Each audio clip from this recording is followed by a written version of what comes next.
આકાશવાણી ભુજ સમાચાર નિહલ ઠક્કર વાંચે છે.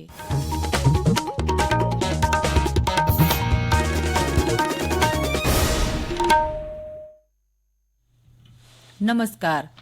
પ્રધાનમંત્રી નરેન્દ્ર મોદી આજે રાજકોટ ખાતે કેન્દ્ર અને ગુજરાત સરકારના વિવિધ વિભાગોના 48,000 કરોડ રૂપિયાથી વધુના વિકાસ કાર્યોનું લોકાર્પણ અને ખાતમુહૂર્ત કરશે. આ કાર્યક્રમમાં પ્રધાનમંત્રી રાજકોટ સહિત દેશભરમાં બનેલી 5 એઇમ્સ રાષ્ટ્રને સમર્પિત કરશે. 1,195 કરોડ રૂપિયાના ખર્ચે બનેલી રાજકોટ એઇમ્સ ગુજરાતની પ્રથમ અત્યાધુનિક એઇમ્સ છે.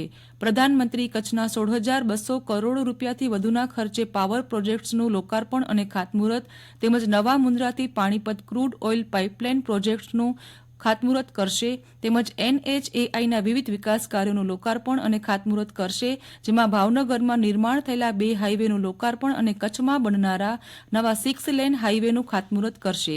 પ્રધાનમંત્રી નરેન્દ્ર મોદી રાજ્ય સરકારના આરોગ્ય અને પરિવાર કલ્યાણ વિભાગના વિકાસ કાર્યોનું લોકાર્પણ અને ખાતમુહૂર્ત કરશે, જેમાં રાજ્યભરમાં વિવિધ સ્થળોએ 66 નવા પ્રાથમિક આરોગ્ય કેન્દ્રો અને 6 સામૂહિક આરોગ્ય કેન્દ્રોનો સમાવેશ થાય છે. પ્રધાનમંત્રી કચ્છ અને સુરેન્દ્રનગર ખાતે 2,100 કરોડથી વધુના રેલવે પ્રોજેક્ટ્સનું લોકાર્પણ અને ખાતમુહૂર્ત પણ કરશે. પ્રધાનમંત્રી નરેન્દ્ર મોદી આજે સવારે 11 વાગે આકાશવાણી પરથી પ્રસારિત થનાર મન કી બાત કાર્યક્રમની 110મી કડીમાં વિવિધ વિષયો ઉપર પોતાના વિચારો રજૂ કરશે. આકાશવાણી પરથી હિન્દી પ્રસારણ બાદ તરત જ ગુજરાતી ભાષામાં મન કી બાત કાર્યક્રમનો ભાવાનુવાદ પ્રસારિત કરાશે. એવી જ રીતે આજે રાત્રે 8 વાગે આકાશવાણીના કેન્દ્રો ઉપરથી ગુજરાતી ભાષામાં મન કી બાતના ભાવાનુવાદનું પુનઃ પ્રસારણ કરવામાં આવશે.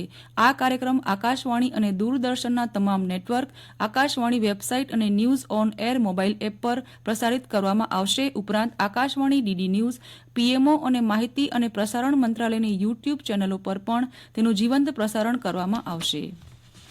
પ્રધાનમંત્રી નરેન્દ્ર મોદી આવતીકાલે સોમવારે અમૃત ભારત સ્ટેશન યોજના અંતર્ગત અમદાવાદ સહિત ગુજરાતના 46 અને દેશના 554 રેલવે સ્ટેશનના પુનઃ વિકાસનો વર્ચ્યુઅલ માધ્યમથી શિલાન્યાસ કરવાના છે. જેના અનુસંધાને ભાવનગર ડિવિઝનના 9 રેલવે સ્ટેશનો અને 10 અંડરબ્રિજનું વર્ચ્યુઅલી માધ્યમથી ઉદ્ઘાટન થવાનું છે. પ્રધાનમંત્રી ભાવનગરના મહુવા સહિત 554થી વધુ સ્ટેશનોના પુનઃ વિકાસ અને 1,600થી વધુ ઓવર અંડરબ્રિજના ઉદ્ઘાટન કરશે અને 40,000 કરોડથી વધુની કિંમતનો પ્રોજેક્ટ દેશને સમર્પિત કરશે. આ સ્ટેશનોમાં ચોરવાડ રોડ, ગોંડલ, મહુવા, જામજોધપુર, લીંબડી, પોરબંદર, રાજુલા જંકશન, વેરાવળ અને જૂનાગઢનો સમાવેશ કરવામાં આવ્યો છે. સરકારે કહ્યું છે કે ભારતીય નાગરિક સુરક્ષા સંહિતા 2023, ભારતીય ન્યાય સંહિતા 2023 અને ભારતીય સાબિતી અધિનિયમ 2023 1 જુલાઈથી અમલી બનશે. ગૃહ મંત્રાલયે જણાવ્યા મુજબ ગઈકાલે તેનું જાહેરનામું ગેઝેટમાં બહાર પાડવામાં આવ્યું છે. સંસદના બંને ગૃહોમાં એ ત્રણેય વિધેયકો પસાર કરવામાં આવ્યા હતા.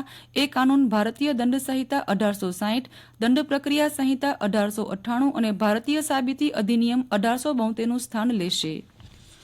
ભારતીય રેલવે દ્વારા મુસાફરો માટે વિશ્વ સ્તરીય આધુનિક સુવિધાઓ ઉપલબ્ધ કરાવવાને ધ્યાનમાં રાખીને રાજ્યમાં ઉધના રેલવે સ્ટેશનનો પુનઃ વિકાસ કરવામાં આવી રહ્યો છે.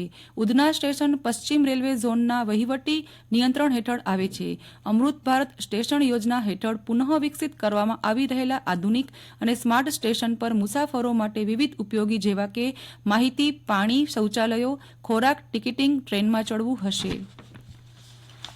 કંડલા મહાબંદરને જોડતા માર્ગ ઉપર ભવિષ્યના વિકાસને ધ્યાનમાં રાખીને મહત્વપૂર્ણ નિર્માણ કરાયેલા રોડ ઓવરબ્રિજનું આજે સાંજે 4 વાગે doctor Baba Saheb Ambedkar conventional hall ખાતે યોજાનારા કાર્યક્રમમાં શ્રી મોદીના હસ્તે ઓવરબ્રિજનું વર્ચ્યુઅલ લોકાર્પણ કરાશે. 280 કરોડના ખર્ચે નિર્માણ કરાયેલા આ ઓવરબ્રિજની લંબાઈ 14 કિલોમીટર છે અને કુલ 6 રસ્તાને આ પુલ જોડે છે. આ ઓવરબ્રિજના કારણે ગાંધીધામ શહેર ઉપર આવતું પોર્ટ ટ્રાફિકનું ભારણ ઓછું થઈ જશે. પોર્ટના માળખાકીય સુવિધાઓનું કામ હાલ ચાલી રહ્યું છે, ત્યારે ભવિષ્યમાં ટ્રાફિક બમણો થશે તે સહિતની બાબતોને ધ્યાનમાં રાખીને આ આયોજન હાથ ધરાયું છે. રાજ્યના શીતમથક નલિયામાં શુક્રવારે ન્યૂનતમ પારો એકાએક સરકીને 8.8 ડિગ્રીએ પહોંચ્યો હતો. શનિવારે 2 આંક જેટલો ઊંચે ચડીને 10 ડિગ્રીએ પહોંચતા સતત બીજા દિવસે ઠાર અનુભવાયો હતો. બીજી બાજુ મહત્તમ 31.2 ડિગ્રી સાથે દિવસે ગરમી રહેતા લોકો બેવડી ઋતુથી અકળાયા હતા. કચ્છમાં બીજા ક્રમે ઠંડા રહેલા કંડલા એરપોર્ટ મથકે રાત્રિનું તાપમાન 14.4 ડિગ્રી જ્યારે જિલ્લા મથક ભુજમાં લઘુત્તમ પારો 15.1 ડિગ્રી તેમજ કંડલા બંદરે 17 ડિગ્રી નોંધાયું હતું. આવતીકાલ સોમવાર રાત્રિથી તાપમાન ઉંચકાશે અને માત્ર ગુલાબી ઠંડી રહેશે તેવી આગાહી હવામાન વિભાગ દ્વારા કરાઈ છે. તો આ સાથે સમાચાર પૂરા થયા. નમસ્કાર.